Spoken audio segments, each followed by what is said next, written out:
Tes 1 2 3. Selesai dengar. Dengaran Kak. Oke, saya mulai saja ya.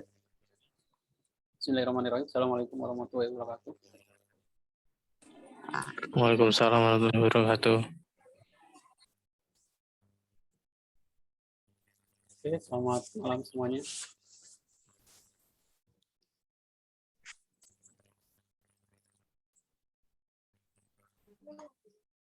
Oke, alhamdulillah di malam hari ini kita bisa Ini Mbak Widya di lembur. kita bisa ketemu lagi di mata kuliah konsep sistem informasi. Minggu kemarin saya sudah bahas tentang konsep sistem informasi manajemen pendukung keputusan. Nah, bagian dari sistem pendukung keputusan kan, kita bisa menggunakan sistem informasi manajemen pendukung keputusan. Nah, bagian dari sistem pendukung keputusan kan, kita bisa menggunakan sistem informasi manajemen pendukung keputusan. Nah, bagian dari sistem pendukung keputusan kan, kita bisa menggunakan sistem informasi manajemen pendukung keputusan. SPK. Kalau dalam bahasa Inggris mungkin biasanya disebut istilah DSS ya, Decision Support System. SPK ini banyak metode. Kemarin saya mau bahas tentang metode, salah satu metode SPK, saya lupa. Saya sudah ada materi tentang metode SPK, saya nyari tadi nggak ketemu. Tapi saya ganti ke sedikit aja, ada hubungannya sama sistem informasi. Paling nggak ada pembuatan sistem yaitu forecasting. Hari ini saya bahas tentang forecasting.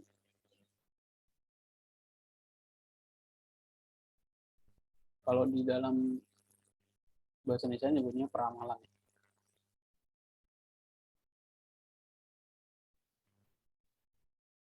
Nah, metode apa saja yang bisa digunakan dalam metode peramalan itu? Kita akan belajar beberapa metode hari ini.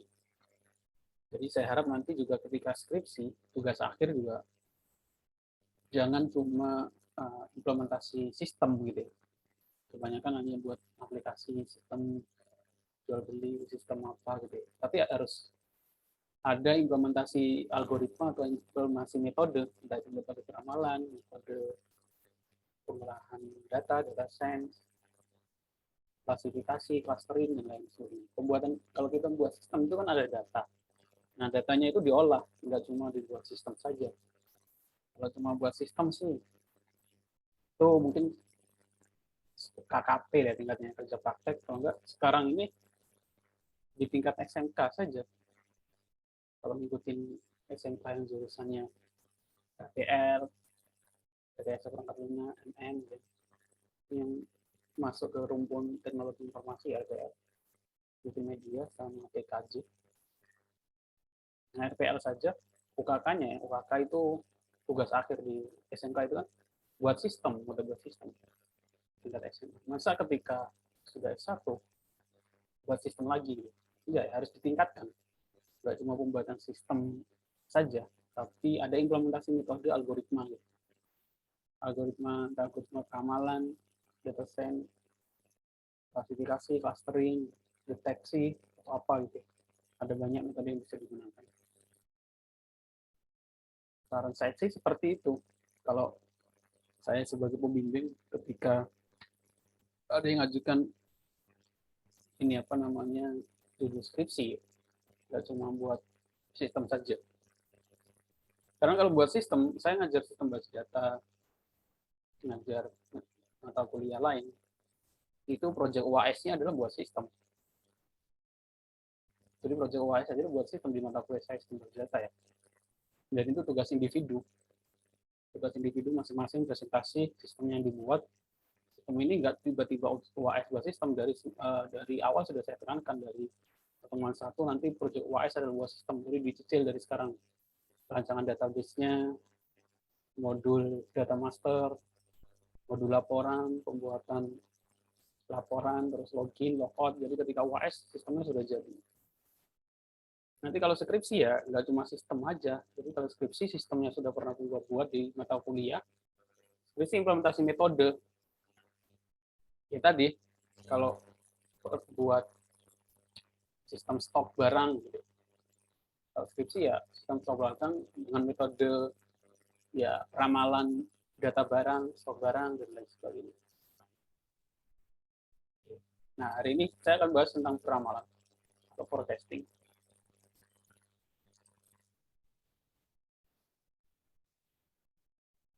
Sebelumnya saya bahas tentang Google Spreadsheet dulu. Kenapa? Karena nanti tugasnya di mata kuliah ini adalah membuat peramalan, tapi cukup dengan Google Sheet saja. Biar kalian paham perhitungannya, nanti kalian bisa implementasikan di sistem. Jadi kalau kita buat sistem, yaitu peramalan, klasifikasi, tempat taruh, keputusan, perhitungannya kita hitung dulu manual di Excel atau di Google Sheet. Habis itu kita bandingkan dengan yang di sistem. Sama atau enggak. Kalau ada yang enggak sama, kemungkinan yang di sistem, yang di aplikasi yang error ya, karena Excel kan lebih mudah dicek gitu. Oke.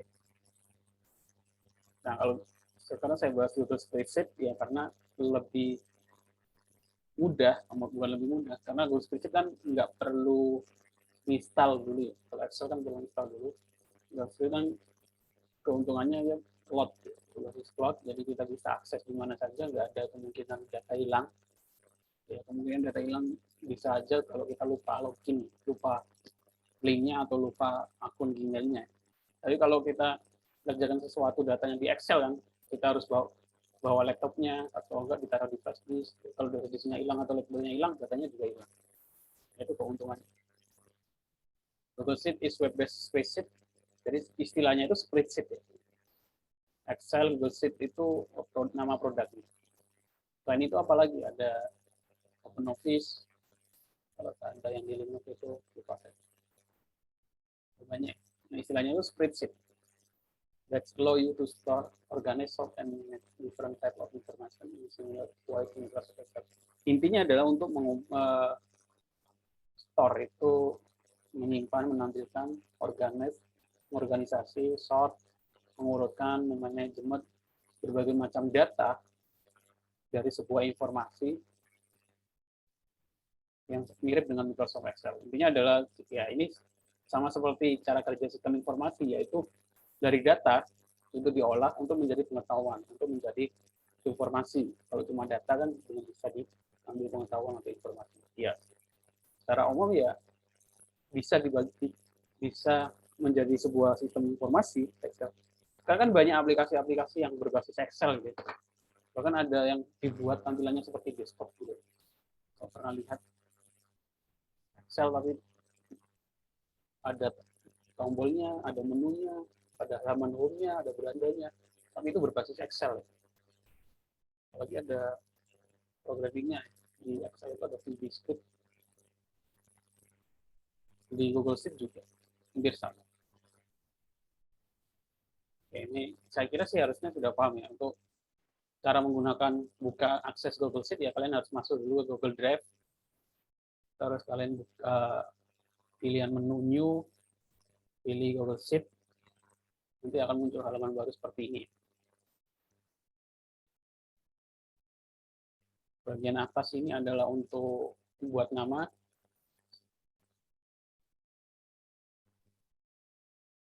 Nah, your name spreadsheet will be saved in your Google Drive. Jadi nanti kita ini akan di-save di Google Drive kita. Jadi buatnya itu kita tentukan dulu taruh di mana ya. Kalau di luar ini posisinya akan di luar ya. Paling enak kita buat folder dulu, baru masuk ke foldernya, baru buat Google Sheet. Biar lebih mudah dicari. Saya kira hampir sama. Dan saya saran sih, kalau sudah sekarang semester 4 ya, kalau misalnya, harus paham tentang Excel ya. Apalagi jurusan IT ya, harus paham tentang Excel. Entah itu formula, bagaimana ngolah data di Excel, itu sangat penting.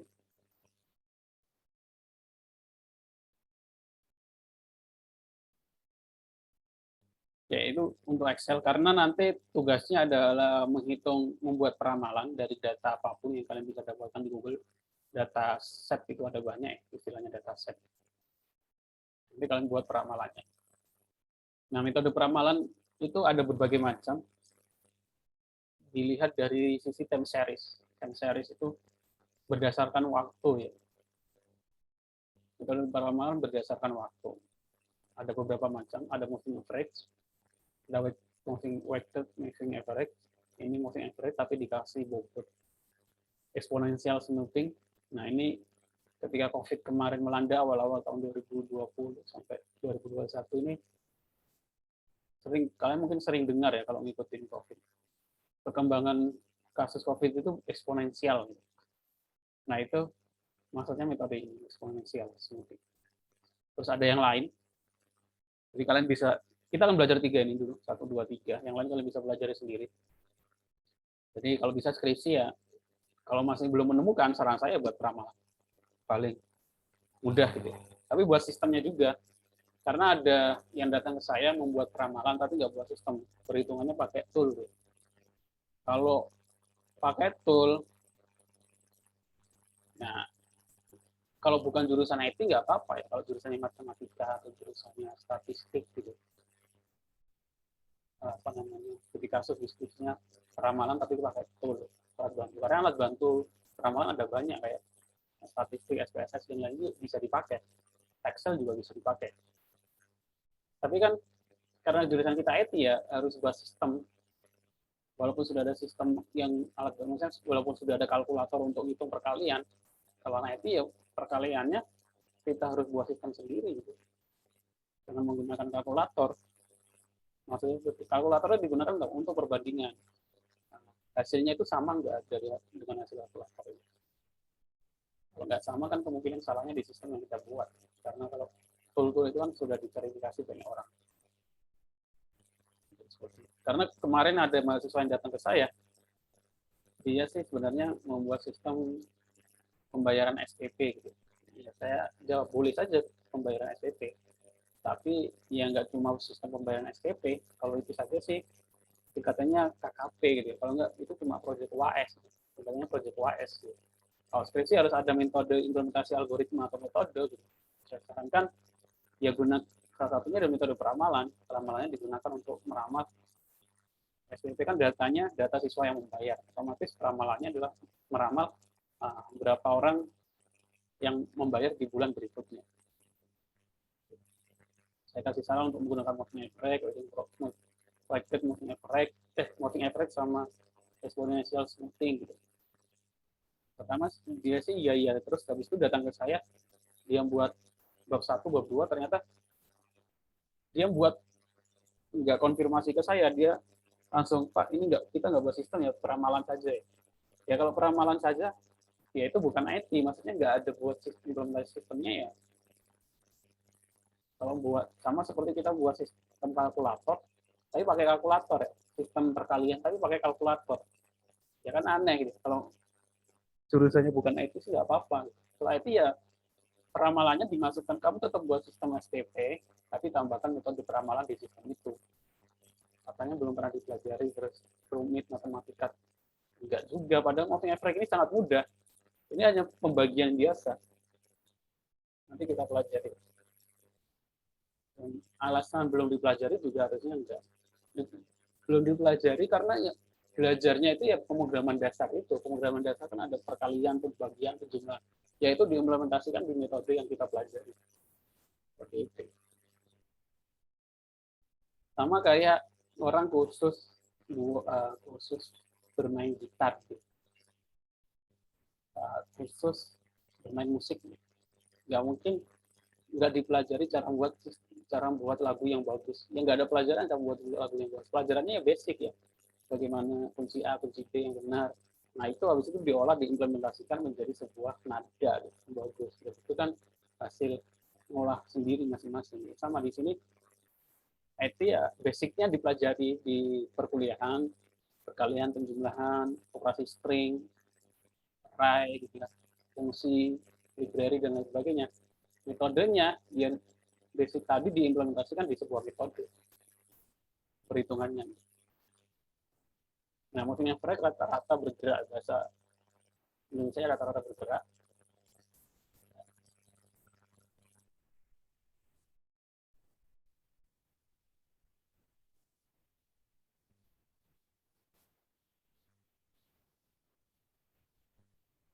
Nah, rumusnya, nah ini kalau ada rumusnya kadang orang jadi langsung anti, rumus langsung anti rumit gitu.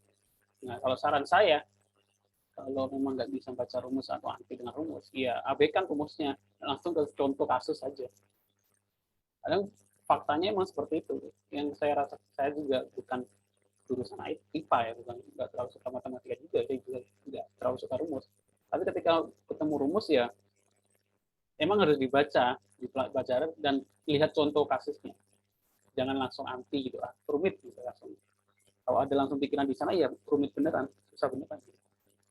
Dari moving average, sigma n, d itu ada remaining period, n-nya adalah number of period. Nah, ini emang susah kalau dijelasin. Kecuali kalau matematika mungkin langsung paham. Caranya bagaimana memahaminya? Memahaminya dengan contoh. Gitu ya. Kalau dilihat dengan contoh pasti akan terlihat mudah. Contoh 1, gitu. Ini moving average metode peramalan. Jadi laporan pesanan barang selama 10 bulan perusahaan A. Ini adalah data real ya, data perusahaan A pesanan dalam 10 bulan.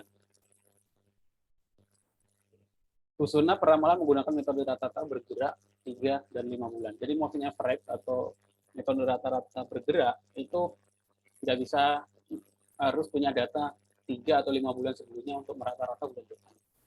Boleh 3, boleh 5, gitu. Satu mungkin agak nggak bisa. Jadi bagaimana metode peramalan caranya? Ya ini sebenarnya rata-rata sebenarnya. Untuk yang rata-rata bergerak 3 bulan, ya 3 bulan sebelumnya di rata-rata untuk metode peralaman bulan selanjutnya. Cuma itu saja. Kayak gitu kan kemarin ada mahasiswa saya moving average langsung bilang susah gitu. Kan cuma ini matematika SD baru. Ya itu pembagian gitu. Kalau rata-rata bergerak 5 bulan bagaimana? Ya 5 bulan sebelumnya di rata-rata untuk memprediksi pesanan bulan ke depannya. Contohnya bagaimana? Nah, ini namanya profesi. Ilmu peramalan. Contohnya nih ya, untuk 3 bulan 120 kan Januari, 90 Februari, Maret 100 dijumlah dibagi 3 kan di rata-rata. Hasilnya 103,3. Berarti prediksi Januari, Februari, Maret, April adalah 103,3. Seperti itu. Terus selanjutnya 90 ini bulan Februari, Maret, April. Dibagi 3, 88,3. Berarti ini prediksi untuk prediksi bulan Maret, April, Mei. Dan itu seterusnya. Jadi nanti ini hasil pesanan real, mungkin di sini ada prediksinya. Nanti kita bisa lihat hasil prediksinya itu mendekati atau enggak. Oke, cukup jelas ya. Itu peramalan moving average.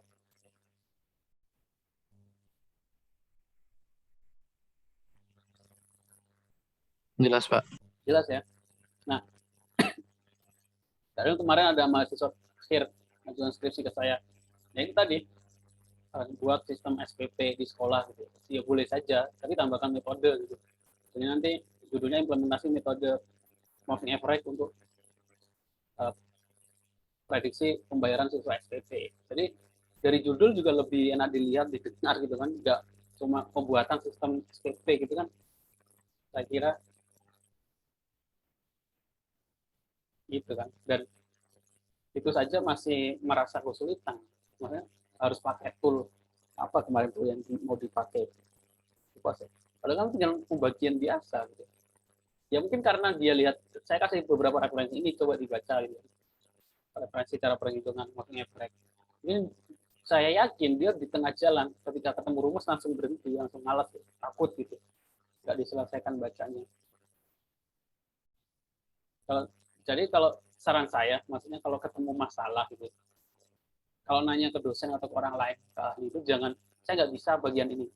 Tapi idealnya itu pertanyaan, saya sudah nyoba bagian ini, ternyata kok error gitu. Jadi kelihatannya ada udah dicoba gitu, bukan kok nggak bisa ya gitu, kok susah ya. Kan, tapi saya sudah coba 2 kali, 3 kali kok masih nggak ketemu. Nah, itu kan lebih enak. Nah, kalau rata-rata bergerak 5 bulan, ya sama. Jadi bisa 3 bulanan, bisa 5 bulanan. Kalau rata-rata bergerak 5 bulan, ya berarti 5 bulan sebelumnya untuk memprediksi bulan selanjutnya. Jadi di sini Januari, ini kan rumusnya, berarti kan sini. 120, 90, 100, 75, 110 Januari, Februari, Maret, April, Mei. Bagi 5, 99. Berarti ini adalah prediksi untuk Juni. Ya, prediksinya 99, ternyata aktualnya 50. Oh, prediksinya agak jauh. Jadi nanti ada perhitungan hasil real sama prediksi itu selisihnya jauh atau enggak. Itu juga ada perhitungan, ada rumusnya juga. Ada pengujiannya. Ini tuh selanjutnya. Nah, kalau ini rata-rata bergerak 5 bulan. Nah, ini moving average. Yang bahas, kalau kalian cari di YouTube ya, pembahasannya seperti ini semua. Sama. Time series, forecasting. Nah, kalau sudah, nanti akan hasilnya seperti ini ya, kalau ditampilkan di Excel. Ini hasil realnya, ini prediksi untuk 3 bulanannya, ini prediksi untuk 5 bulannya. Kalau realnya ini nggak terjadi perubahan yang signifikan dan lain sebagainya, kemungkinan memang agak-agak hasil prediksi itu mungkin agak mirip ya. Nah, dari sini nanti kita gambarkan dalam bentuk diagram biar mudah dilihat. Kalau seperti ini kan melihatnya agak kayak enak ya. Ini masih dalam bentuk data gitu. Untuk diambil pengetahuan dari informasi itu agak susah. Nah, tampilannya dibuat tampilan seperti ini. Kalau membuat sistem, ya saran saya harus ada tampilan seperti ini di dashboard-nya. Gitu. Ini maksudnya apa? Nah, di sini kan ada gambarnya. Yang biru ini adalah hasil realnya, pesanan real Januari itu 125 kurang dikit ya. 120 ya, 120 gitu kan. Ini pakai Excel juga bisa Februari ini realnya. Nah, ini prediksinya. Prediksinya untuk yang 3 bulanan warna merah, prediksinya yang 5 bulanan ini warna hijau. Nah, kalau kita lihat di sini prediksi yang 5 bulanan lebih sedikit akurat ya, karena mendekati dengan hasil real. Ini dekat banget, ini juga dekat. Kalau yang 3 bulanan jauh-jauh ya. Ini real sama yang prediksi jauh, real prediksi ini dekat. Bisa dilihat di sini saja sudah tahuan ya bahwa yang rata-rata bergerak 5 bulanan ini prediksinya lebih sedikit akurat gitu. Nggak terlalu jauh lah. Jadi semua kita punya barang atau stok barang, terus bulan Juni nanti kita mesen berapa ya? Ya nggak ngira-ngira gitu. Ada alasannya gitu. Nggak ngasal. Oke. Selanjutnya weighted moving average, rata-rata bergerak terbobotik. Nah, ini sama sebenarnya, tapi perbedaannya ada bobotnya. Bobotnya itu kemungkinan biasanya kan ada kayak namanya ada pemesanan buku gitu. Kan bisa dilihat ya. Bulan-bulan apa saja yang kemungkinan beli bukunya itu akan melonjak gitu kan. Di awal-awal tahun baru gitu kan. Nah, itu kita kasih bobot yang lebih besar. Jadi ada bobotnya kalau rata-rata bergerak. Contohnya bagaimana? Dalam contoh satu, perusahaan menginginkan penghitungan suatu rata-rata bergerak 3 bulanan dengan bobot 50% dan untuk data bulan Oktober. 33% untuk data bulan September dan 17% untuk data bulan Agustus. Bobot tersebut mencerminkan keinginan perusahaan buat sebagian besar data itu mempengaruhi secara kuat sebagian besar peramalannya. Jadi maksudnya bobotnya itu yaitu kemungkinan kalau semakin tinggi bobotnya itu apa namanya besar kemungkinan itu akan tercapai. Cara penghitungannya ini 90, ini data dari bulan harusnya ada penjelasan. Ini bobotnya ya, 50% itu 0,5, 33% 0,3, 17% itu 0,17. Terus nilai ini 90, 110, 130 dari mana? Nah, dari bulan ini September. September ini masih ngikutin kasus sebelumnya. Jadi September itu pemesanannya berapa gitu. Di sini sih 110. Makanya di sini ditulis 110. Oktober, September, Agustus. Ini data dari data sebelumnya. Ya sama, perbedaannya itu hanya ada bobotnya. Jadi hasil realnya, pesanannya dikalikan bobot dulu, baru dijumlahkan, ditambahkan. Seperti itu. Oke, itu jelas ya.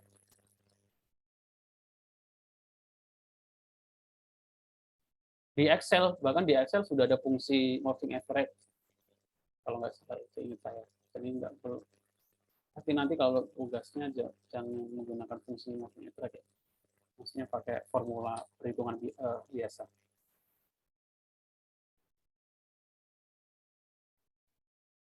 Nah, perbedaannya ini di bobot dulu. Nah, bobotnya ngambil dari mana? Biasanya kalau ada sistem-sistem yang ada pembuatan, kadang mahasiswa nanya, bobotnya ngambil dari mana? Bobotnya itu subjektivitas. Kalau nggak ada tentuan, ya subjektivitas peneliti. Kalau pengen lebih real, ya kita melakukan kuesioner gitu kan. Kita melakukan pertanyaan, tanya ke orangnya, pelakunya, kira-kira mau dikasih bobot berapa? Seperti itu. Kalau masih bingung juga, biasanya semuanya ini kan, bulan Agustus ini bobotnya berapa ya? Kita tanya pemiliknya, dia juga nggak bisa jawab. Nah, biasanya dibagi menjadi 3 apa namanya kayak kayak 3 skala linear gitu kan. 1 sampai 5 ya. 1, 2, 3, 4, 5. Kita kasih ke orangnya. Ini biasanya 5 itu sangat berat. Berat Pak. Cukup berat, berat, cukup ringan, ringan. Nanti orangnya tinggal milih nomor berapa. Kalau dia nomor 2 berarti ini 25%, ini 0%, 25, 50, 75, 100%. Biasanya seperti itu. Jadi lebih mudah, orangnya juga enggak. Kalau kita nanya orang awam suruh nilai presentasi kan susah. Biasanya kita buat skala linear gitu aja. 1, 2, 3, 4. Kalau sering ngisi kuesioner kan biasanya ada skala linear itu 1, 2, 3, 4, 5. Standarnya itu 1, 2, 3, 4, cuma 5. Terus yang terakhir exponential smoothing. Ini rumusnya F sama dengan T tambah 1. Contohnya bagaimana? Contohnya seperti ini. Permintaan barang terhadap perusahaan B selama 12 bulan. Lampau ini ada data real 12. Jadi kalau kita ingin buat sistem peramalan, kita harus punya datanya. Kita datang ke tergantung studi kasusnya ya, ke sekolah, ke kantor, perusahaan, untuk dijadikan data peramalan. Perusahaan mempertimbangkan peramalan menggunakan metode exponential smoothing dengan menggunakan faktor pembobotan smoothing konstan alfa sama dengan 0,3 dan 0,5. Nah, ini juga subjektivitas dari yang punya barang, gitu.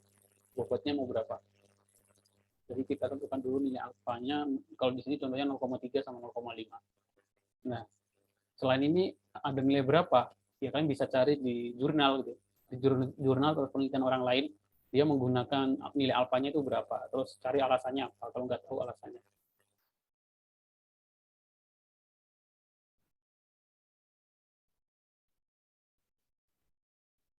Oke. Saya agak lupa. Ini untuk perhitungan peramalan alfa 30, ini peramalan alfa 0,5 atau 50%. Peramalan untuk periode kedua, peramalan ketiga. Nah, ini dari 1 bulan sebelumnya. Ini prediksi bulan sebelumnya, hasil bulan sebelumnya 37, dikalikan dengan nilai alfanya 0,3. Ya. Ditambah, nah ini, 1 dikurangi alfa, berarti 1 dikurangi alfa. 1 ini dari rumus, dikurangi nilai alfanya 0,3, berarti 0,7, dikalikan hasil prediksi bulan sebelumnya. Hasilnya tetap 37. Untuk periode ketiga, bulan ketiga, ini sama. 0,3 dari nilai alfa dikalikan prediksi hasil bulan sebelumnya. Februari 40 ditambah 0,7 dari 1 dikurangi alfa dikalikan 37. 37 itu hasil dari prediksi. Jadi nilai real pesanan sebelumnya dikalikan 0,7 hasil dari prediksi. Ini 37,9. Sampai itu terusnya. Nah, 37,9 ini nanti dipakai di perhitungan kedua. Oke. Cukup jelas? Exponential smoothing.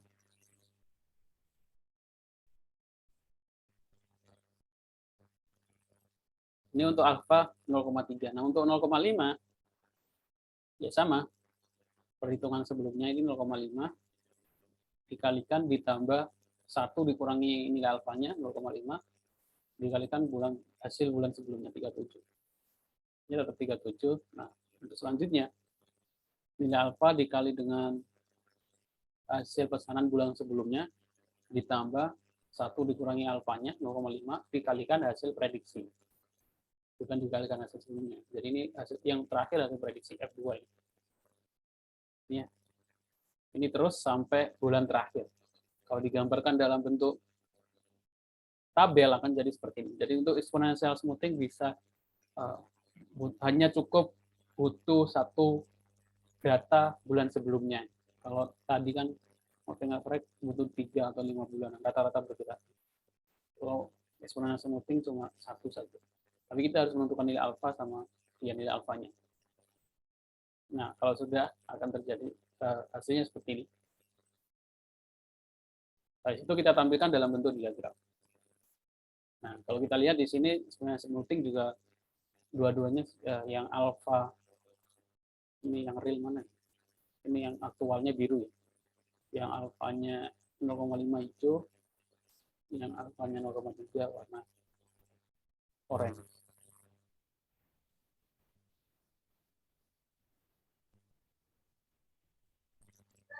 Oke, ada yang mau ditanyakan?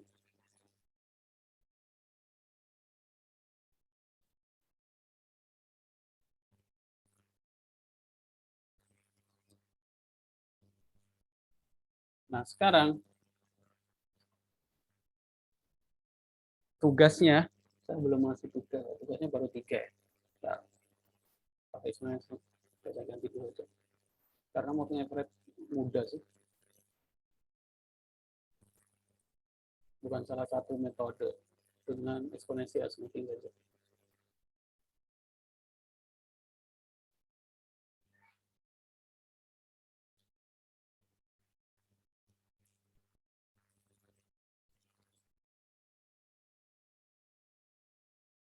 Nah, sekarang tugasnya adalah buatlah peramalan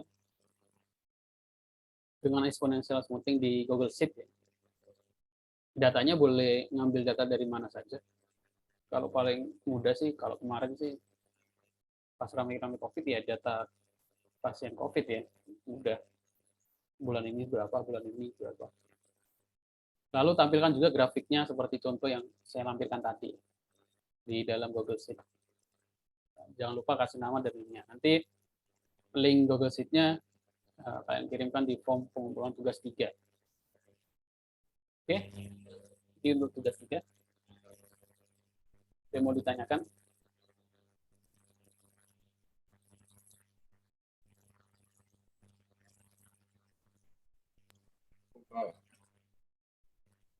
Tidak ada. Nggak ada, Pak. Oke. Jadi paling nggak kalian sudah ketemu satu topik lah kalau mau tugas akhir ya itu saya sarankan exponential smoothing aja.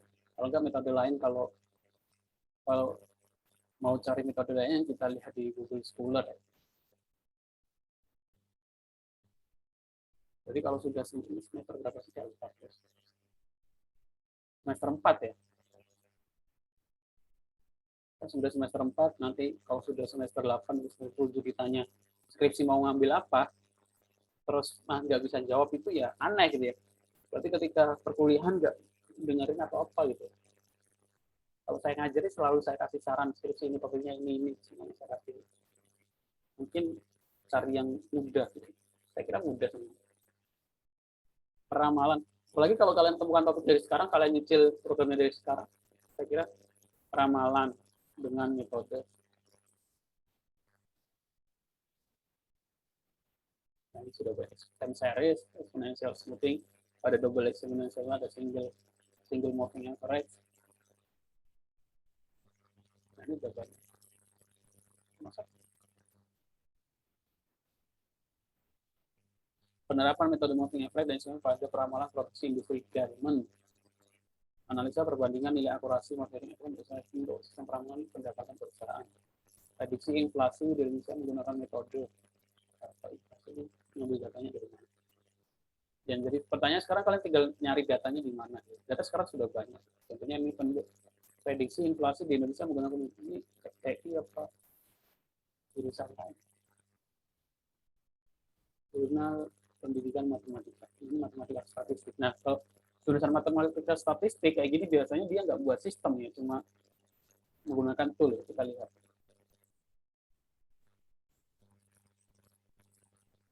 Ya karena jurusannya bukan jurusan matematika, mereka nggak belajar sistem itu. Walaupun metodenya moving average dan exponential smoothing.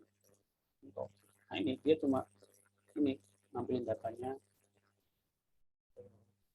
Nah ini metode untuk prediksi menilai akurasi sistem. Ada MAP, ada MANTI, ada MSD yang bisa pelajari. Nah ini melihat berdasarkan hasil ini, sehingga selanjutnya hasil peramalan mungkin dari bisa. metode peramalan yang paling baik dilihat dari Mackey adalah single exponential smoothing. Single exponential ternyata lebih baik daripada moving average sama double exponential. Jadi ini ada dia memperbandingkan 3 metode. Ini yang paling baik yang mana? Ini jurusan matematika, nggak ada pembuatan sistem. Tapi kayak gini. Kalau TI, ya implementasi sistem. Cuma sen komputer dari informatika. Jadi mana? Ini penjualan barang, tapi ditambahkan dengan peramalan. Maksud saya itu seperti ini. Jadi nggak cuma buat sistem penjualan saja. Penerapan metode single ini dalam peramalan penjualan barang. Jadi nggak cuma buat sistem penjualan barang saja, tapi ada metode implementasi metodenya di sini. Ini ada diagram alirnya, ya. Sistem penjualan ada sistemnya nggak ditampilkan. Jadi ada sistemnya gitu. Bedanya di situ. Kalau kalian buat sistem peramalan nggak ada sistemnya, kalau bukan jurusan IT nggak apa-apa, karena bukan jurusan IT. Kalau jurusan IT ya harus ada bedanya di sana, harus ada sistemnya ini, peramalannya di dalam situ. Ini peramalannya total makainya. Kode barang April tahun, kode barang nama barang ya boleh. Jadi ini ada peramalan. Jadi nggak cuma ini sistem penjualan barang saja, tapi ada peramalannya ditambah seperti itu. Ini tahun 2019.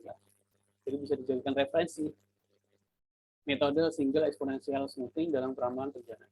Jadi saya bingung buat skripsi, ini aja nanti diganti peramalan penjualan barangnya diganti penjualan barang itu kalau enggak barang apa, penjualan ban, penjualan aksesoris, penjualan underdeal, gitu. Terus kalian nyari studi kasus di tempat mana, minta datanya gitu kan.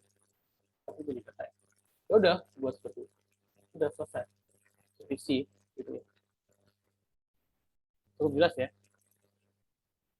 Sekarang sebelum kalian paham ini, kalian buat di Excel-nya dulu. Kalau buat paham di Excel-nya, nanti di implementasi sistemnya harusnya sudah paham. Kalau enggak, cari referensi sekarang aja program PHP-nya SQL peramalan saja udah banyak. Tinggal kalian enggak pure ngoding 100%. Yang penting kalian paham, edit studi kasusnya, sesuaikan dengan studi kasus kalian, tampilan, metodenya, gitu, variabelnya, saya kira nggak terlalu susah. Metode forecasting berbasis web dengan PHP.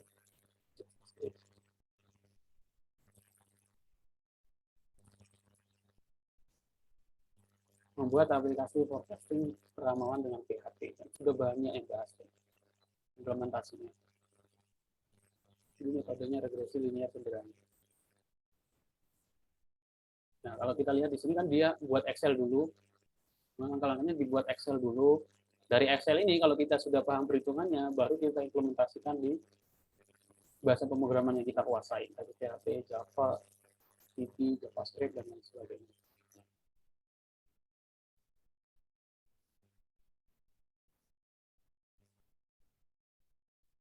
Nah, ini dalam bentuk tabel di PHP.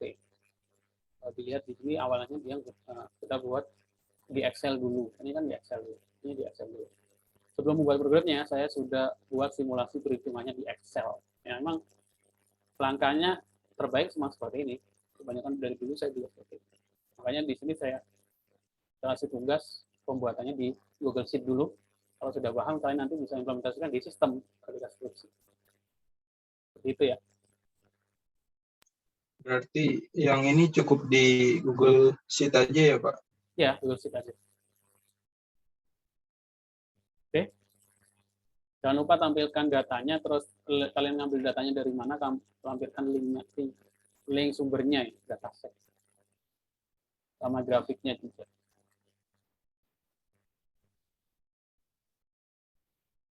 Jadi, open data boleh, Pak?